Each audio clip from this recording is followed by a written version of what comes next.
Chapter 6. Flying Bears. The cubs whimpered louder. They want to go to her, but they're afraid of the ice, whispered Jack. Annie petted the cubs. Don't be afraid, she told them. You'll get back to your mother. The big polar bear growled. She paced back and forth, sniffing the air. Annie kept patting the two cubs and whispering to them. Jack looked in the book for anything that might help. Finally, he found something.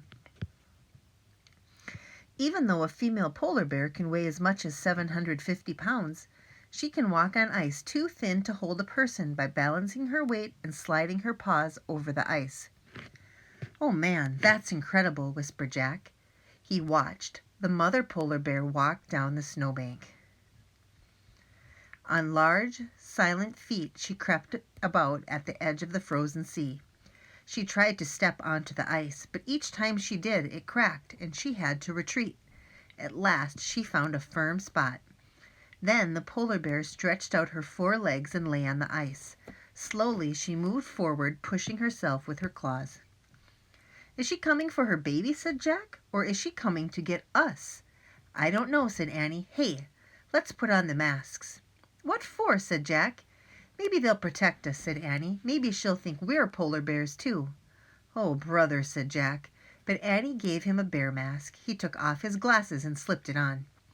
Jack peered through the mask holes. It was hard to see the huge white bear sliding over the frozen sea. He squinted. That helped. The polar bear looked at her cubs and let out a deep moan. The two little bears carefully went to their mother. She licked the cubs and touched her nose against each of theirs. Then they crawled onto her back.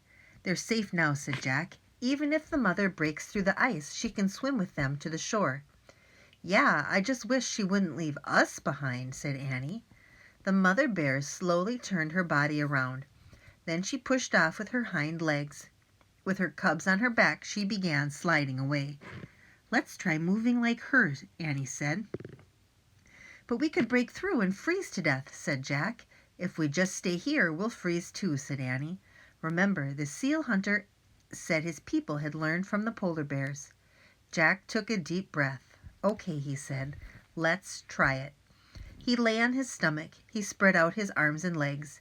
Then he copied the bear. He pressed his mittens against the ice and pushed off, sliding his feet. Amazingly, there was no cracking sound. Grrr, he growled, and he pushed off again. Jack heard Annie sliding behind him. He kept going. He pushed and slid, pushing again and slid. He pushed again and slid again.